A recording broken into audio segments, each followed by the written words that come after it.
Good morning, all, and welcome to the Daily Huddle. Today's Friday, where we discuss everything leadership and sales and business, you name it.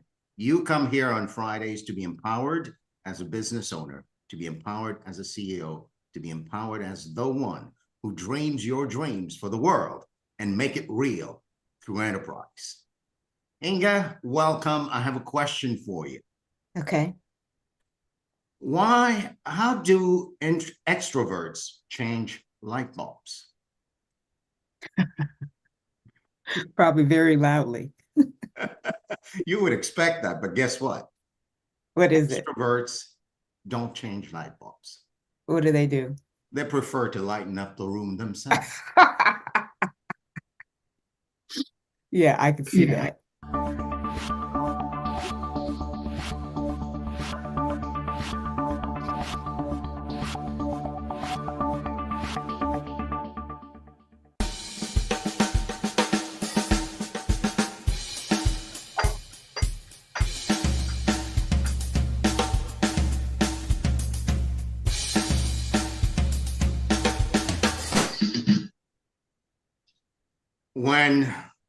When you think of you, people, if you're watching on Facebook, watching on the end of the earth in Africa or wherever you are, in many societies, extroverts are often held in higher regard than introverts, largely due to cultural and social norms and value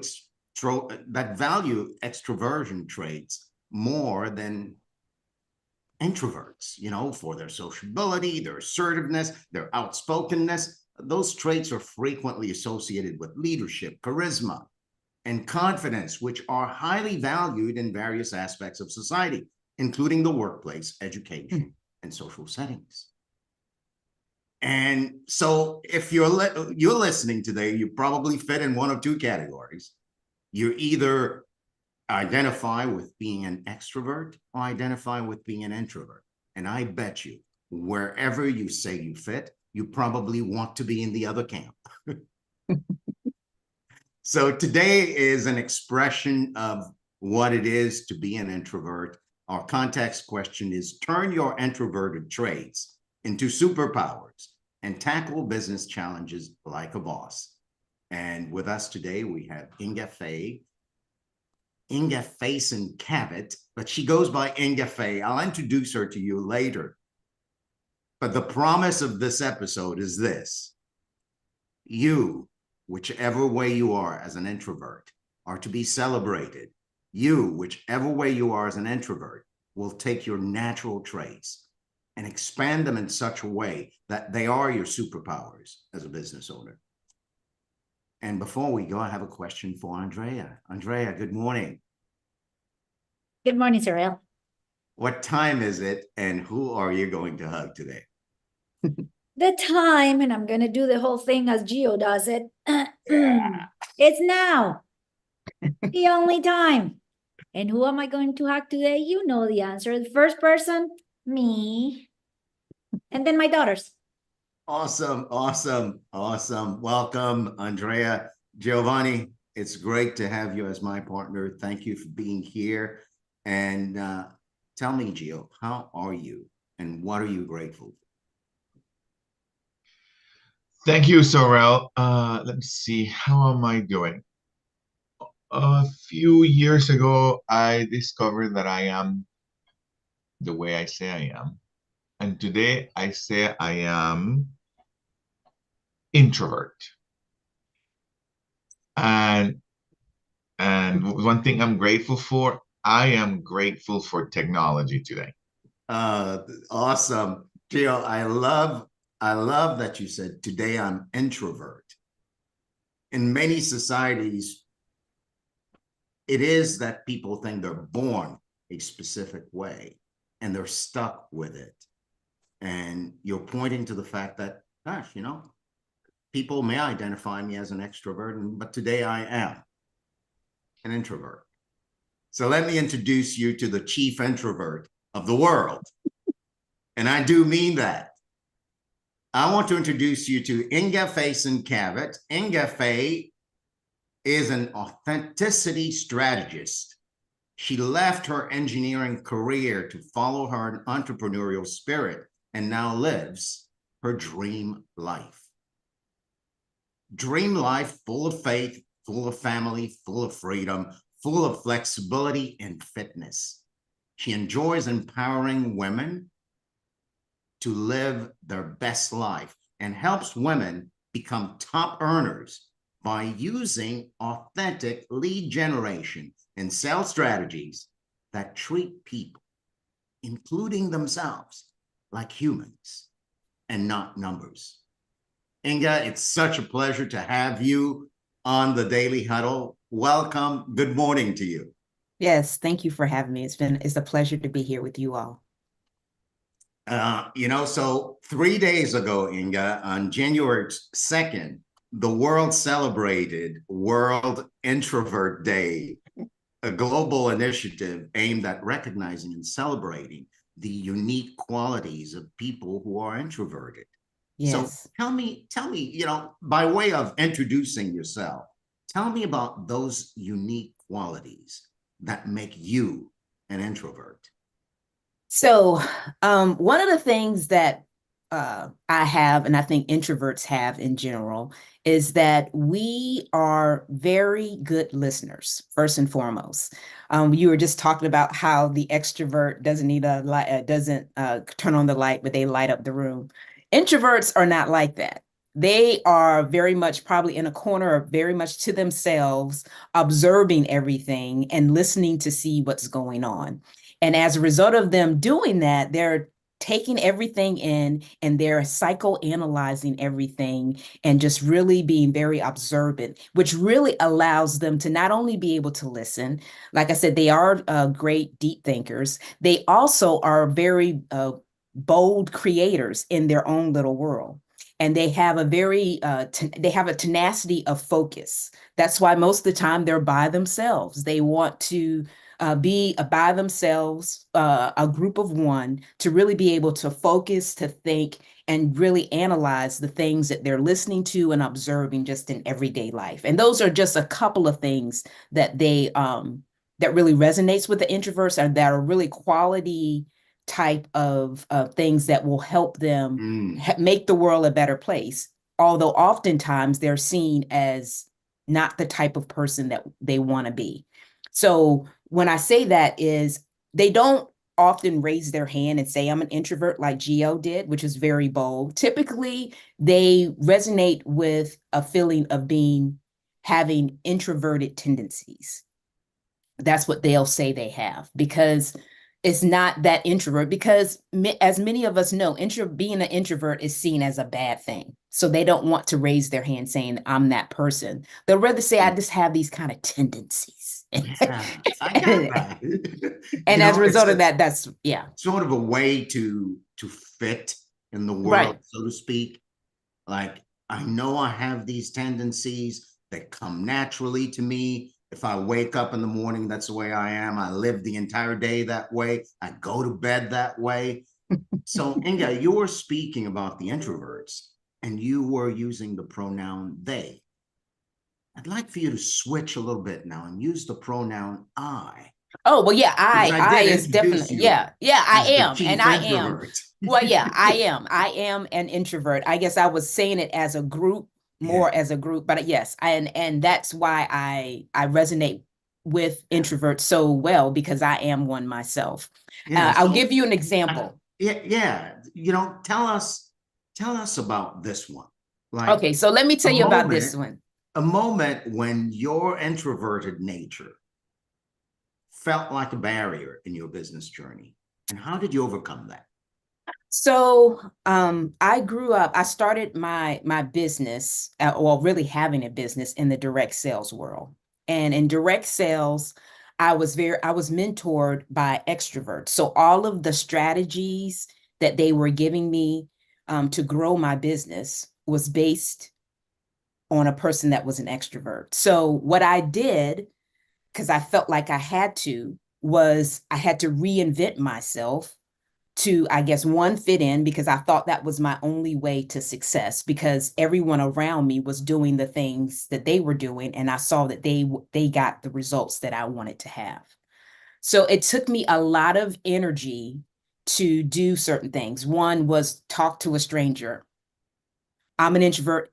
I don't like talking to strangers. If I don't know you, I really don't even want to talk to you. Prior to my direct sales experience, I was one that was in the corner, like I described initially, that observed the people and wanted to see if I could truly let the real Inga come out. That's just what I did. So when I was told that I had to go and talk to people that I didn't know, it took a lot of energy for me to do that. I really had to psych myself up. I even I had to play a theme song to get me going. I can think of one that I played a couple of years back that was called Fabulous. And it was really upbeat. And that's what really got me, okay, Inga, you're fabulous. Let's do this. And that would kind of get me in the mode of being able to do what they were recommending that I do. And over the trials and tribulations of that, I got tired of it because I didn't want to do it. It never felt good to me. And it was just like, this is not working. There's got to be another way. So after having that experience, I had used surveys before. Someone had given them to me, but it wasn't quite the way it was laid out, wasn't quite the way that I would have wanted it to be laid out. So being that deep thinker, being an engineer, that I'm a trained problem solver, I started tweaking the survey process and really being able to make it work for me because I want to feel real. I want it to feel authentic, and I really wanted to build connection. And I felt like the survey was my way into talking to people or really finding out if the people that I was interacting with were truly my person. Because as entrepreneurs, we work in a target market. We have a niche that we're looking for. And hopefully those that are watching, you know what that niche is. So when you see that person, you'll say, oh, that's my person. I guess kind of similar to what they say when you're dating or you're trying to find that the perfect person or the right person in your life. You want to write down the qualities that person has. So when you see it, you know it. It's kind of the same thing when it comes to your customer. So I had already done that homework, again, that deep thinker, being that creative person that I was just describing as an introvert. And I started getting people to respond back to me. And it was amazing to me about the different things that they were telling me. One, that I thought that at the time I was selling cosmetics, I thought that people wanted, it was lipstick. I thought people wanted something that was long lasting, something that was hydrating. So I came up with all these different things in the survey that I was asking them, basically getting them to tell me what I wanted to hear. But then I realized that when I made these more open-ended questions, they didn't want any of that stuff I had down. They wanted, oh, I just want something that looks good on my complexion. Wow. I didn't even see that coming because I was talking about all these benefits that my product offered, but never really finding out what they truly wanted as a customer and a client. So that is what really just as my father said, days glazed and amazed me about the power of surveys. That oftentimes as salespeople, or even just entrepreneurs in general, because nothing happens until we sell something, we are so excited about our product or our service, and we think it's the next best thing since sliced bread, but we never, or some of us never go out and find out what the market thinks about what we're doing or what the market really needs, and then finding out what they need and give it to them. So, yeah, go ahead. I hear you're pointing to a strategy. Right. That right. gives introverts the opportunity to transform their natural traits into superpowers. Exactly. It's not like you're really transforming anything into a superpower. It is that, see what you're hearing this, I'm hearing this, that however you are, whether you're an introvert or extrovert, you can serve. Exactly. And if you really get to know the people you're aiming to serve, identify your person, so to speak, then the natural abilities you have are all you need. Yep. Is that what you're saying? That's exactly what I'm saying. But I was giving examples to share, really hope it resonates. Please keep going. This is fascinating. So now I'm an introvert and you're coaching me as the Authenticity Strategist. How can I leverage my natural tendencies to effectively grow my market and my business? How can I leverage those tendencies? You leverage those tendencies by using strategies that really resonate with you.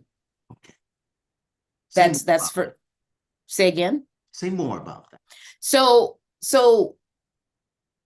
me personally, I didn't want to feel sick. I felt when I was doing the things that my extroverted mentors were telling me to do in my business, I never felt good about it. It never felt good to me.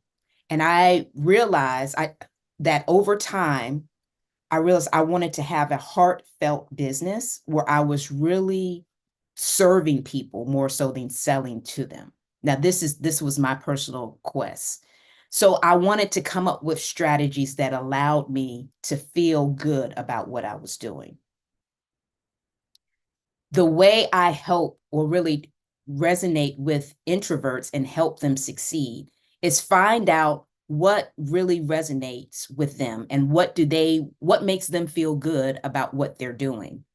And then based on what they say, we come up with strategies that allow them to feel that way. Because if you're feeling icky about your business, or if whatever somebody is telling you, you're just haphazardly doing it, that energy is going to project to the people that you're interacting with. And it's not going to be a genuine energy. And they're going to feel that. They're going to know that. And I'm a firm believer that nobody can do you better than you. So I want you to be true to yourself and really be able to grow your business with strategies that truly resonate with you. My slogan is always to do you, boo. So I want to help you be able to do that.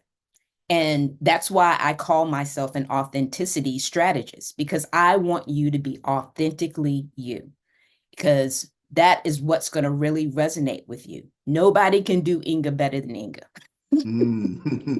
Nobody could do Saurel better than Saurel. But for whatever reason, we feel like we have to be copycats of other people because we see other people being successful. So we feel like if we want that same success, and I know I felt that way, that's why I did what my extroverted mentors told me to do, but didn't get the results that they got because that wasn't me. Felt icky to you, didn't it? Yes. So gimmicky. Tell me about this. For you specifically, when you say no one can do Inga better than Inga, not that there is a favorite or most effective introverted trait or tendency that resonates with you, but when you're in your happy place as an introvert, where there's this intersection where who you are crosses with the strategy you're using, as well as crossing with the people you're serving. You're serving your people, you're doing you, and you're serving them. What's that happy place? Tell us about who you're serving, the strategy you're using, and the introverted tendency that shines as your superpower in that space. Right. So I am an engineer by training. And because I'm an engineer by training, I was always in very male-dominated type of environments. Okay. There were times that I didn't necessarily get the respect because I was a woman. I could say something, and then a male counterpart could say the same thing, and he would be heard, and I would not be heard. And I kind of got sick of that, which was one of the reasons why I left that. I know oftentimes people say, "Oh, I can't believe you did that because you were making all this great money." Well, money is not everything. So as a result of that experience, one of the reasons why I serve women, because I want women to shine. I want you to be able to do all the things that we are put on this earth to do, to be our best version of ourselves. So if I can support and help another woman walk out her dream or be more confidently the person that she was meant to be, I'm all about that. So that's why I serve women entrepreneurs. When it comes to helping them, I guess my superpower, I truly feel, is listening. And then after I listen, to encourage, to help them walk out their dreams, because we all have these ebbs and flows that we deal with, whether it be in life or even in business. And those things that happen to us are happening for us and not to us. So I feel like my superpower is the listening element as well as the encouraging element. And then being able to create, as a result of listening to them and the trials and tribulations that they're going through, creatively coming up with strategies that will help them reach their desired result after they act. Because I can tell them what to do, but at the end of the day, if they don't do it, it's truly up to them. Action is the way to the result. Yeah, wow, I got that. I could see full circle, right? Listening as your superpower, aided by the survey that you use to probe deeply and find out who your person really is and what they really need. So you can serve them, but not from a space of wanting to be someone else. Right. From the space of being you, giving them what they're asking for. Right. Yeah, I love it. I love it. I think I'm going to be like Gio now. Gio, I too am an introvert. So let's open it up for questions. We've got a couple of hands up. Dr. Davis, you've had your hand up for a while. It is your turn to come on camera and speak. Good morning. Hello. Thank you for this great presentation. And I too am an introvert, so much so that I'm keeping my camera off. But what I started thinking about earlier on, when you were talking, I started thinking, is there a specific name or word for if someone is an introvert, yet they're able to do extraordinarily extroverted things in such a way that other people doubt that they're an introvert? So the first very brief example I'm thinking about is, once upon a time, I could have swore I heard an interview with the late Michael Jackson, performing in front of millions of people throughout his life. And he considered himself an introvert, right? And then I also think about myself, where, you'll see me when you see me if I feel like allowing you to see me. I will show up when I want to show up. But at the same time, if you put me within what Saurel, Saurel called my happy place, which is dance, I love dance. I love creativity. So if you put me on a stage and I'm doing a dance and I'm in my happy creative place, I can also be in front of thousands of people and not care, because I'm so enmeshed in the creativity that it's like the people are there, but it's not that I don't see them, but the creativity in the dance is like so important and meaningful and beautiful to me that I don't care that thousands of people are watching. And people would assume, well, Joy, you did that. You're not an introvert, but actually I am.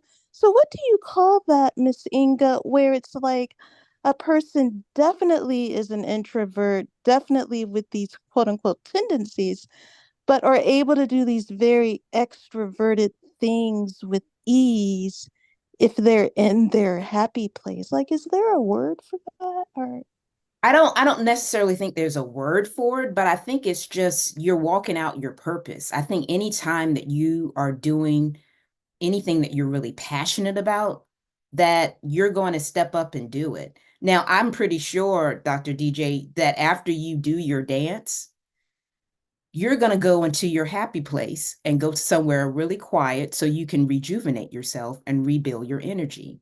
You're not going to do that day in and day out. You're going to need a time to rejuvenate. It kind of no, reminded, definitely. yes, and it kind of reminded me of Beyonce. Beyonce was on an interview with Oprah, and we all seen Beyonce, right? We've seen her on stage and everything. And when she was on this interview, I truly think Beyonce is an introvert because the way she was talking. But she said that before she gets on stage, she becomes Sasha Fierce. She becomes somebody else. So when we see her on stage, she is Sasha Fierce. But when she's at home, probably with Jay-Z and her baby girl, she's Beyonce, where she is an introvert, where has her quiet time and she's somewhat reserved. Because I remember seeing her in this interview. You would have never thought. I mean, you could kind of tell that she was a little nervous about talking about it. And I'm thinking, this is Beyonce. But at that particular time, she was Beyonce and not Sasha Fierce. So it's the same. I think that's the same kind of thing that we can do. And for us to grow and really be all that we're meant to be while we're here on this earth, I think we have those times where we have those extroverted type of activities or events in our lives. And then we come back to our happy place so we can rejuvenate, so we can do it again or become more ourselves and be able to walk that out again. Wow. Absolutely awesome question, Dr. Davis. And I love your response, and your response is triggering something for me. And it sounds like this. Maybe there aren't such things like extroverted activities and introverted activities. They're just activities. And then I may be an introvert and Stan may be an extrovert. And when I'm in my happy place as whoever I am, authentically, I can do anything. Maybe that's the way it is. I don't know that for sure, but maybe that's the way it is. Cece, you had your hand up. Yes, this is amazing. Thank you so much for this conversation, because I too, because I talk a lot, I seem like I'm an extrovert, but really I prefer to be somewhere else away from people, and nobody would even think that I am really an introvert, because I'm so like out there when I'm, with people, but I really prefer to be inside, minding my own business. But when I'm outside, I'm into everybody else's businesses. So can you kind of expound how introverts, when they're, in their happy place, how they look like that they're extroverts and they're really introverts? Can you kind of, explain a little bit about that? Oh yeah, I mean, I get that all the time. I know I do videos on my YouTube channel. I mean, I'm talking to a crowd, like Dr. DJ said that she didn't show her camera because she's an introvert. I think it just depends on the person, and similar to what she says, what their happy place is. I love to dance. You put on something funky, I'm gonna be up moving all the time. But then after that time is over, again, I'm gonna be by myself too. So I think it comes to our talents and our gifts that we were given. And based on those talents and gifts, those are those times where we may be seen as an extrovert, but it's because it's what we enjoy. It's a happy place for us. And then those times where we don't enjoy it, similar to what I was talking about from the sales point of view, doing the things that my mentors were telling me to do that didn't feel good to me, that wasn't a happy place for me. So that's why I didn't feel good. So I think that's the difference. And that's where you draw the line. Is it your happy place or is it not? Is it something that you were meant to do? Is it your purpose? Then it's gonna reign above what your normal tendency is to be by yourself. Awesome. It's about a minute away from end time, and I want to say Happy New Year to Kurt. Kurt, it's so great to see you. And I also want to give my partner in doing great deeds, Giovanni, the opportunity to say something about this. I love the way that you raised your hand earlier and said, I'm an introvert. So speak as an introvert, brother. Well, one of the things that I was my mind was poking with this possibility of introvert and extrovert is that I can't help but to reflect on my own evolution of myself. And for many years without much training on growth and development, my fears of being with people were greater, and now not so much. And so, did I go from introvert to extrovert? I can't say. People are scary, no matter what. So, but it's an. But I think that I sort of I feel identified a little bit with what Dr. Joy was pointing to. When I allow myself to be on purpose, my need to look good for others goes down, if you will, and I will say whatever is there to say. And but when I'm not on purpose, then my need to look good and avoid looking bad is really high. And so then I will describe myself as shy, but not really. It's mostly I want to look good and avoid looking bad kind of thing. Yeah, that's what I'm thinking.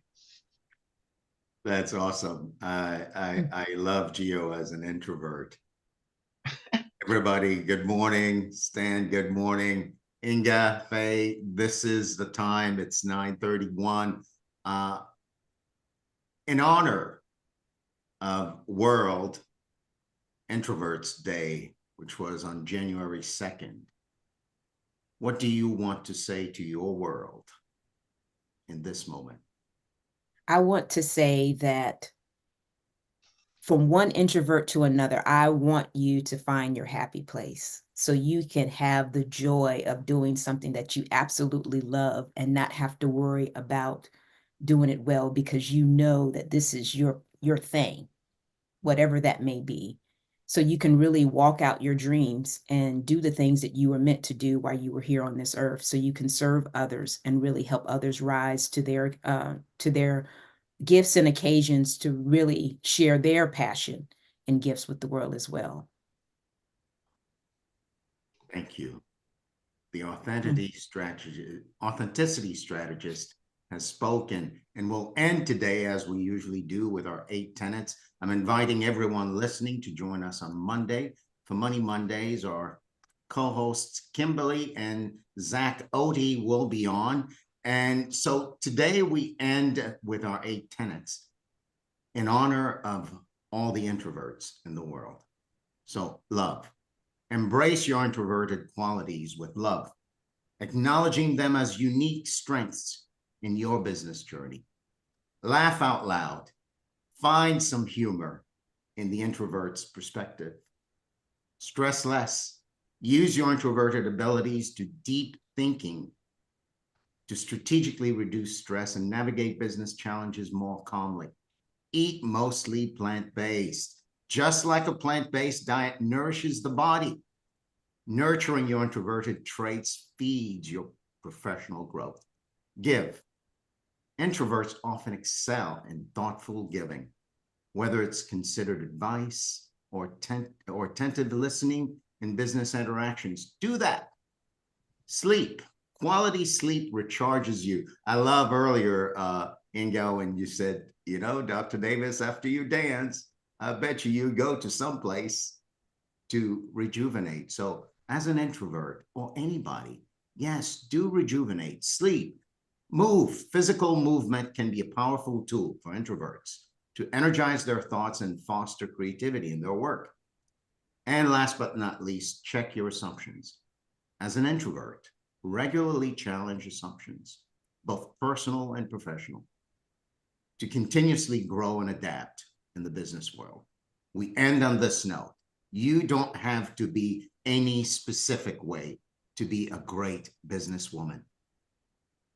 Be an introvert like a boss. See you on Monday. Thank you. Bye. Thank you. Excellent job. Bye. Have a good weekend. Thank you.